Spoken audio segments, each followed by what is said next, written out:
na segunda-feira dedicada a falar de saúde e nessa parceria com as clínicas integradas Seco e Jung, tem mais conteúdo para você hoje. A gente está recebendo o Dr. Emílio Pacheco, é médico mastologista, especialista em ginecologia e obstetrícia, também em mastologia. É mestre em ciências da saúde pela Universidade Federal do Amapá, nossa Unifap, membro da Sociedade Brasileira de Mastologia, membro titular da Federação Brasileira das Sociedades de Ginecologia e Obstetrícia e preceptor da Residência de Ginecologia e Obstetrícia, imagino que no curso de medicina aqui local, né? Também no internato. Também no internato. Ele também é perito médico legista da Polícia Técnico-Científica do Amapá. Muito bem. E ele aqui nas clínicas integradas Seco e Jung atende na Climama, que é a clínica especializada em mamas aqui das clínicas integradas Seco e Jung. Tudo bem, doutor Emílio? Seja muito bem-vindo na sua estreia aqui na coluna de saúde da segunda-feira. Seja bem-vindo. Boa noite, já 18h05. Boa noite, Kleber. Gostaria de agradecer a oportunidade, agradecer o convite. É a primeira vez que eu venho aqui. Muito bem. E estamos aqui para conversar sobre os mais variados assuntos voltados para a nossa especialidade de mastologia. Uhum. Pois é uma trajetória, não é, que nós também, profissionais de imprensa, vamos nos integrando esse trabalho que é disseminar cada vez mais informação, né? E tem assim, acho que um caso emblemático que a gente acabou se familiarizando com os novos conceitos de campanhas de conscientização, campanhas educativas, que é a contundência. E aí tem um caso da atriz Cássia Kiss, né, da Globo, isso nos anos 90, acho que final da década de 80 para início dos anos 90, com os seios à mostra na TV aberta, falando do autoexame. Claro que muita coisa evoluiu desde aquela recomendação do autoexame, mas é importante falar, né, doutor? Com certeza. Antes de mais nada, nós vamos deixar aqui para o público, para os ouvintes, a informação sobre a especialidade de mastologia, que é uma especialidade relativamente nova. Antigamente, quem fazia a mastologia era o ginecologista, né? Era um ramo da ginecologia. Mais uma atribuição dos seus colegas ginecologistas, né? Sim. E de uns anos para cá, ela foi criada como subespecialidade médica. Tanto que o pré-requisito para ingressar na residência médica de mastologia, ou tem que ter feito residência de ginecologia e obstetrícia ou cirurgia geral. Então o mastologista, ele é o profissional médico, é a especialidade médica que cuida das mamas, cuida da saúde das mamas. O mastologista é o médico responsável pela prevenção, diagnóstico e tratamento das doenças das mamas. O mastologista, ele não atende só mulheres, porque às vezes a população leiga, a população desinformada, ela pode chegar a pensar que mastologista é o médico que atende só pessoas mulheres, do sexo feminino. Uhum. Mas não, é em menor quantidade, o volume é menor, mas nós atendemos também homens. Pois é, o senhor falou sobre os problemas de saúde nas mamas.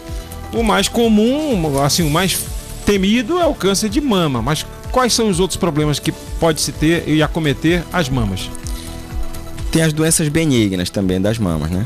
O mais famoso, o mais debatido é o câncer de mama, porque ele é o que mais leva as mulheres à morte, é o que gera mais custo para o sistema de saúde. Mas também nós temos as doenças benignas. O mastologista, ele não trata só câncer de mama, ele trata as doenças benignas, como por exemplo os nódulos benignos de mama, os casos de mastalgia, que são as dores mamárias, ginecomastia em homem, que é o crescimento, o desenvolvimento da glândula mamária no indivíduo do sexo masculino. Mas isso é o problema... Descarga papilar, que é a saída de líquido. Esse problema do crescimento da mama, no caso do homem, é um incômodo estético? Ou ele pode denotar, por exemplo, até problema cardíaco, diz que é uma região quando tem não só a circunferência abdominal, mas diz que a gordura na região torácica é perigosa, isso é lenda urbana? Não, é porque assim, geralmente quem tem problema cardíaco faz uso de algumas medicações, e essas medicações elas podem ter como efeitos adversos o desenvolvimento da glândula mamária. Por sinal, metade dos casos de ginecomastia eles estão relacionados ao uso de medicamentos, há efeitos colaterais devido ao uso de medicamentos para gastrite, úlcera, para epilepsia, etc. Entendi. E a outra metade a gente fica sem descobrir a causa, que a gente chama de idiopáticos. Tá bom, deixa eu só, tô compartilhando aqui esse conteúdo também nos nossos grupos aqui, pessoal ligado aqui na live, tanto no Facebook quanto no YouTube. Se você quiser, ainda temos alguns minutos importantes aqui para a presença do Dr. Emílio Pacheco, é médico mastologista, hoje na segunda-feira dedicada a falar de saúde. Eu sempre renovo aqui, cada vez que vem um novo especialista aqui com a gente, que a gente dedicou para cada dia da semana, aqui no programa que é diário, uma temática. E segunda a gente reservou para falar de saúde, porque diz que é segunda que todo mundo promete que vai começar aquela academia, que vai começar uma dieta. O senhor, como médico mastologista, deve ter ouvido muita promessa para segunda-feira. Não só para segunda-feira, como para o ano que vem, né? Como, por exemplo, os preventivos. Em se tratando da mama também, existem os exames preventivos, doutor? Sim. Após os 25 anos de idade, é recomendado o autoexame uma vez por mês. A própria paciente pode realizar, de forma que ela, com o passar do tempo, ela vai aprendendo o autoconhecimento, vai se conhecendo, e quando algum dia aparecer alguma alteração nesse autoexame, ela vai saber que aquilo ali está anormal, e aí ela vai procurar o médico com maior rapidez. Com relação à mamografia, que é o exame padrão ouro para a prevenção, para o rastreamento do câncer de mama, é preconizado que a mamografia seja realizada uma vez por ano após os 40 anos de idade, reservadas algumas situações peculiares, no qual ela também pode ser realizada numa idade inferior a essa. Mas no geral, de forma preventiva, é uma vez por ano. Entre essas situações que podem fazer com que a pessoa abrevie essa coisa de fazer o preventivo, estão hereditariedade também? Sim. Pessoas que têm parente de primeiro grau que tiveram câncer de mama, tem uma predisposição. 10 anos antes da idade que aquele parente teve câncer de mama, a pessoa já pode começar a fazer a mamografia. Ou se, por exemplo, ela tem um parente uma mãe, por exemplo, que teve câncer de mama aos 42 anos, aos 32 ela já pode começar a fazer sua mamografia de forma preventiva, anual. Olha só, quanta informação importante. Doutor, o senhor costuma usar a rede social? Um dos legados aí da pandemia acabou sendo a possibilidade, e foi regulamentada, a telemedicina. O senhor atende remotamente, passa orientações através de rede social? Como é que o senhor lida com isso?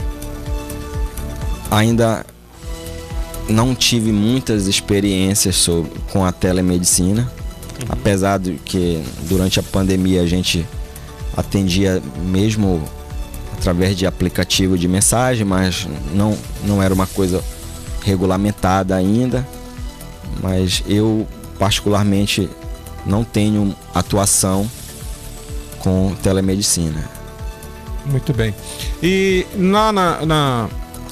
mas eu uso Climama, redes sociais. Climama, né? Quais Isso. são os dias que as pessoas conseguem passar por uma consulta inicial, uma avaliação com o Dr. Emílio Pacheco? O Dr. Emílio Pacheco atende na Climama sempre à tarde, dia de segunda, quarta e sexta-feira. Mas lá, o dia que você for, você vai ser atendido. Todo dia tem mastologista. Todo dia tem mastologista, né? O endereço da clínica é ali. Ali Almirante Barroso, né? Número 1890. Que é a sede das clínicas. Um quarteirão antes do São Camilo, né? Uhum. É porque a gente chama clínicas integradas, mas tem Sempre são várias clínicas dentro do várias, prédio, né? Climama é uma delas. É uma delas, é. Muito bem. Nesse caso também, eu imagino que sempre útil aquela informação de que em caso de câncer, quanto mais cedo vier o diagnóstico, maiores são as chances de cura. Isso é quase um clichê, mas ainda é a melhor receita. A prevenção, ela faz com que o diagnóstico seja feito numa fase inicial, onde aumentam as chances de cura para aquela pessoa, de forma que ela, quando o diagnóstico é feito precocemente, ela pode ter até 95% de chance de cura. Vai fazer um tratamento menor, um tratamento mais simplificado, um tratamento menos caro para todo mundo, tanto para o sistema de saúde quanto para paciente. Em geral, o tratamento é menos agressivo, menos demorado. Todo mundo sai ganhando com a prevenção. Com certeza. 991-570022, 91-570022 é o nosso WhatsApp aqui da produção do Ponto de Encontro. Você pode fazer perguntas, tirar suas dúvidas aqui, com a participação aqui do Dr. Emílio Pacheco, que é médico mastologista. E também tem uma série de outras especialidades que a gente já resumiu aqui no seu breve currículo. O senhor também atende na rede pública, doutor? Atendo lá na Unacom, na unidade de alta complexidade de oncologia, que fica lá dentro do Hospital de Clínicas Alberto Lima. Uhum. Bom, nesse já é uma outra realidade, é quando a doença já se manifestou, né? Já foi diagnosticada e o paciente já vai lá para tratamento. E o tratamento necessariamente envolve a retirada da mama? Como é que funciona? Não necessariamente, vai depender do estágio clínico da paciente em questão. Às vezes, como eu estava lhe falando antes, às vezes o diagnóstico da paciente foi feito de forma precoce, então essa paciente, consequentemente, ela não vai precisar ser submetida a um tratamento mais radical, maior. Estou falando de cirurgia. Uhum. Tá? Às vezes a cirurgia ela pode ser menor, pode ser oferecida, a paciente pode ser beneficiada de uma cirurgia conservadora da mama. Isso aqui no Amapá é uma realidade já há um certo tempo. Muito bem, aqui no nosso WhatsApp 991570022, o Adervan Lacerda acompanhando a gente pela live aqui lá em Mazagão, o que me faz perguntar para o senhor como é que se dá esse tipo de atendimento para quem está no interior do estado, doutor. Como é que se dá? Vocês fazem ações itinerantes? Fala para a gente. Não. Nós não temos ações itinerantes, mas quem está no interior do estado, eu atendo muitos pacientes do interior do estado, tanto do Amapá quanto do Pará, dessas ilhas do Pará aqui próximas, que você sabe que nós atendemos com relação à saúde pública, nós atendemos muita gente dessa região aqui do Pará, né, de Afuá, Breve, Chaves, essas regiões aí Então, para marcar, se o paciente for daqui do interior do Amapá, ele tem que procurar o Superfácil e agendar a consulta, ou procurar a Secretaria de Saúde do seu município, que ela vai, através do TFD, providenciar a marcação, o agendamento da consulta com o especialista. Outra coisa, doutor, com relação ao fato de estarmos na Amazônia, né, os nossos números, a incidência na nossa região, tem algum recorte ligado à regionalidade? Nós estamos na Amazônia, alguma coisa ligada à nossa dieta? Fala pra gente. Ainda não temos estudos voltados para esse enfoque aí, para essas variáveis alimentares, tá? Mas eu mesmo, na minha dissertação de mestrado, que foi defendida em 2020, eu avaliei o perfil das pacientes atendidas em hospital público, né? No caso, eu realizei a pesquisa lá na Unacom e não foi diferente do restante do Brasil, ela é concordante com o restante do Brasil, tá? Ficou aquela faixa etária entre 40 e 59 anos, pessoas com um estágio clínico avançado, muitas vezes, que foi submetida a mastectomia. A maioria fez quimioterapia, quase todas.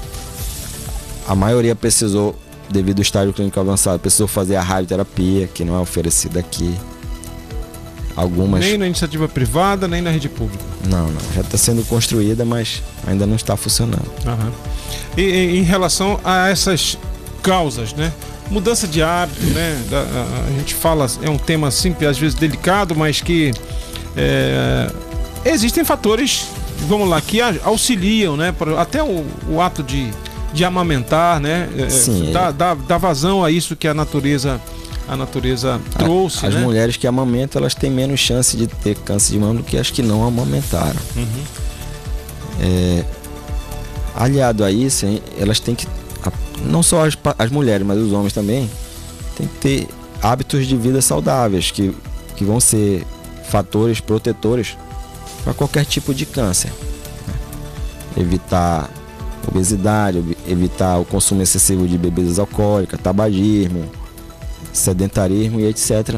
Isso aí é fator de risco não só para câncer de mama, mas para o câncer em geral, né? Alimentação, etc. Atividade física, sempre recomendável, né? Isso.